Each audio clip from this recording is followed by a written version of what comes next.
ntube nk'aba bakobwa b'ibijuju bapfa kuvuga ngo twarizeye Yesu. Ego warizeye, mugabo hariho n'ikindi gikurikira.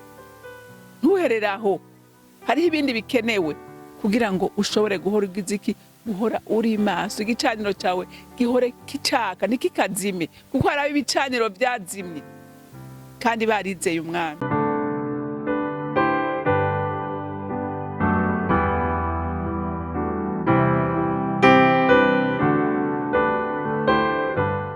Bakunzi ba Horikanani TV, ndanezerewe kandi gusubira guhura namwe ngo tuganire ijambo ry'Imana. Rero imbere yuko dutangura kuganira, reka tubanze dusenge. Mana yera, Mana nziza, muvyeyi mwiza, wowe uvyagiye ahera cane, ndaguhaye icubahiro n'ishimwe bikubereye. Uri Imana nziza, uri Imana igorotse, uri Imana idukunda, uri Imana itwitwararika, uri Imana itugaburira, uri Imana iturinda, uri Imana itugwanirira intambara, uri Imana itwitaho, uri Imana. Uri umuvyeyi wa twese, ntutoranya ku butoni nk'abantu, uri gitangaza Mana. Umutima wanje uragukunda, umutima wanje urakuririmbira, umutima wanje urakunezererewe kuko uri Imana igira neza. Uri Imana, uri Imana, uri umuvyeyi, uri hejuru ya byose, ubona hose, uzi byose. Mana we, utogushima yobande, utogushimira n'utazi urukundo rwawe, n'utazi igikorwa wadukoreye, kuko wadukuye mu rupfu dushira mu bugingo biciye mu bise by'amaraso y'umwana wawe Yesu Kristo, yemeye kwitanga ku musaraba kugira ngo arokore ubugingo bwacu. Mwami Yesu, ndakubashe, ndagushize hejuru, ndakuninahaza. Uri mwiza kandi ugira neza. Mbega urukundo rwawe gogeranywa n'iki, imbabazi zawe zogeranywa n'iki? Nta na kimwe kihari cogeranywa n'imbabazi zitangaje watugiriye. Ushimwe wa Mana we kandi wubahwe. Wumve ko abana bawe tugukunda, wumve ko abana bawe tugushimira. Turagushimira, uri gitangaza, uri umwizigirwa kandi uri umunyabuntu. Urekerere icubahiro cyose n'amashimwe yose aba yawe. Nkaba ndabisenze ndabyizeye kuvyumvise mu izina rya Kristo Yesu, amen amen. Turakomeza kuraba abantu b'abanyabwenge. Umunyabwenge twarabonye ko azi guharura iminsi yiwe.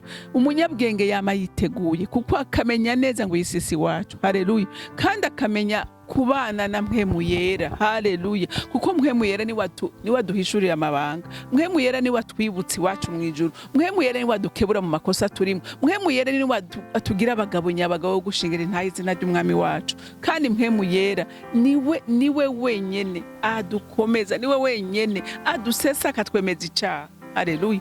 Reka rero dusome turaba abakobwa b'abanyabwenge bamenye ubwenge, bamenya amatara yabo ntiyazima, haleluya. Amatara y'impwemu yabo ntiyigera azima, igicaniro cyabo kigahora caka. Reka dusome muri Matayo igice cya 25, turasoma kuva ku murongo wa mbere dushikane ku murongo wa 5. Haravuga ngo umugani w'inkumi 10. Ico gihe ubwami bwo mu ijuru buzosa n'inkumi 10 zajanye amatara yazo kijya gusanganira umukwe. 5 muri bo bari bijuju, abandi 5 bari abanyabwenge, kuko vya bijuju mu kujana amatara yavyo bitajananye n'amavuta, ariko abanyabwenge bo bajananye n'amavuta mu macupa yabo hamwe n'amatara yabo. Umukwe agitebaganye bose barahunyiza barasinzira, amen. Turumvise yuko uyu mugani uvuga ku bakobwa 10, ariko ngo abo 10 harimo 5 b'ibijuju na 5 bari baciye ubwenge. Bisigura ngo umugeni wa Kristo uyu munsi, haleluya, umugeni wa Kristo uyu munsi mwishengero yizeye Kristo, hariho ibijuju, hariho abantu babaho bazi kumengo ivy'Imana barabijamwo, ariko ntibashingemo ibirenge. Barazi yuko menga haracariho igihe, urumva pardon, nta kwitegura. Igicaniro cyabo cyo mu mitima yabo rimwe kiraka kandi kikazima, haleluya, ntigihora caka. Ariko hakaba abandi b'abanyabwenge batahuye ko ubuzima bwabo batashobora kwigenga, batashobora kwifata uko bagomba, haleluya. Barinda kuba barongorwa na mpwemu yera. Mpwemu yera n'amavuta, haleluya. Amavuta yabo ahora yaka, ahoramwo amatara yabo, ahoramwo amavuta, amen. Ni kuvuga ko mpwemu yera ari muzima muri bo, barongorwa nawe, haleluya. Nta na rimwe basinzira, ko bama biteguye, ko barazi neza ko umwami wabo bamenya kugendereza ibihe, bakamenya ngo igihe cy'umwami wacu kigeza aha. Erega abantu b'Imana hariho batazi ko turi mu gihe cy'iherezo. Hariho abavuga ngo bivyamyeho, hariho abavuga ivyo, ariko nagira nkubwire ko umuntu by'ukuri taragiwe ryaka amavuta arimo mpwemu yera ari wa murongora aramwereka neza ko ibihe aho ijambo ry'Imana rivuga ibihe ko bigeze kure cyane. Haleluya, haleluya. Aba bakobwa rero ngo batanu ngo bari bafise amatara bisigura ko barakijijwe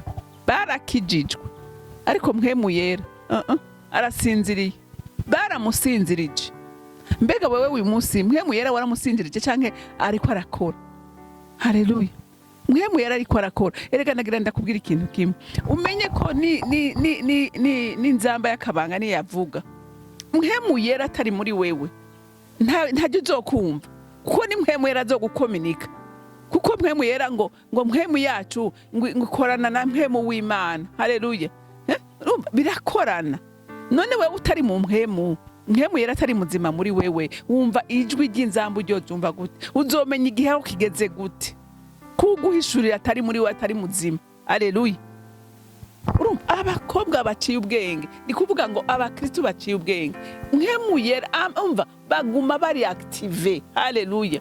Kujya ku telefone iyo umuriro wazimye ni wohamagara gute? Nabaguhamagara ntibagutora, bakubwira ko ari andehoro di perimetre cellulaire. Kurumva kubera iki? Nta connection ntayihari, nta muriro. Ayirangira ahubwo nta nikivuga nanabesha, nta nikivuga kubera nta muriro urimo. Hariho n'abakristo ubona ata muriro bazimye, ubona ata muriro ariko bazimye, ariko ijambo ry'Imana rikure adukebura ngo tube abakristo baciye ubwenge. Haleluya. Tube abakristo baciye ubwenge, tumenye guharura ibihe, tumenye kugendereza ibihe. Je haraho mpora mvuga nti hariho ibintu twumva biriko biraba mw'isi, abantu bakakwereka kumenga ni iterambere, ariko umukristo aciye ubwenge aramenya ibyahanuwe, ngo n'ubwenge nibwagwira. Tumenye ku bihe byo kuza ku mwami wacu byegereje. Nitwumve ibintu bitigeze kubaho biriko biraba, nitwumve ngo dutanga, ariko tube maso, tuvuge ngo noneho umwami wacu ari hafi, reka noneho tube maso gusumba uko twahora. Haleluya. Usenga uko utahora, usome ijambo uko utasoma ijambo, itara ryawe rigume ryaka. Haleluya, haleluya. Amavuta aguma ariko aratemba. Ntube nk'umukobwa w'ikijuju, nk'aba bakobwa batanu b'ijuju bagiye bakisinzirira, ngo bumvise ijwi ry'umukwe bariruka. Bo bari bafise ntacyo bari bafise, basaba bagenzi babo, barabwira ati genda murondere mujye kugura, ati ko natwe dufise aradukwiye. Haleluya. Bamwe bazoza bavuge ngo mwami twakora ibi n'ibi, ati babwira ati mwakora ibizira sinigeze kubamenya. Rero ntube muri abo muntu w'Imana, reka umenye guharura igihe, umenye guharura, umenye kurimbura, umenye kugendereza ijambo icyo rivuga. Mbega none wewe uzorigendereza utarizi? Uzomenya ibihawe bigeze utabigendereza? Ega amabanga yose ahijwe mu ijambo ry'Imana. Haleluya. Amajambo yose, amabanga yose ahishijwe mu ijambo ry'Imana. Nahawe rero guhora uri maso, uhora usenga, uhora urisoma, gukora nta numwe atabikunda. Nanjye ndabikunda cyane rwose, ababizi barazi ko nkora. Haleluya. Ariko n'umwanya wo gusenga ntuhare, kugira ngo itara ryawe rihore ryaka, rihore ririmo amavuta. Mpwemu yera niwe azokongora, niwe azokubwira, niwe aguhishurira. Haleluya. Ntube nk'aba bakobwa b'ibijuju bapfa kuvuga ngo twarizeye Yesu. Ego warizeye, mugabo hariho n'ikindi gikurikira. Ntuhereraho, hariho ibindi bikenewe kugira ngo ushobore guhora ugiziki, guhora uri maso, igicaniro cyawe gihore kicaka nikikazime, kuko hari ibicaniro byazimye kandi barizeye umwami. Haleluya, haleluya. Hari ibicaniro byazimye kubera iki? Kubera batazi icyo bakora, batazi yuko impemu yacu bayigaburira. Kujya umwana avutse utamugaburiye arapfa, cyangwa akagwara kwashi. Hari abakristo benshi bagwaye kwashi, hari abakristo benshi bananutse, impemu yabo itigeze ikura, babaye ibikuri. Rero ntukabigikuri, ariko ureke igicaniro cyawe cake, niho uzokura, niho uzoba umukristo amenye ibihe, amenye kugendereza ibi, akamenya kwitegura, akamenya no kumenya ko iyi si atari wabo ariko ari ingenzi, ariko iwacu ari mwijuru ku Mana. Murakoze rero kwakira rino jambo ry'Imana. Mana data rugira byose uri mwijuru, ndagushima kandi ndagukunda.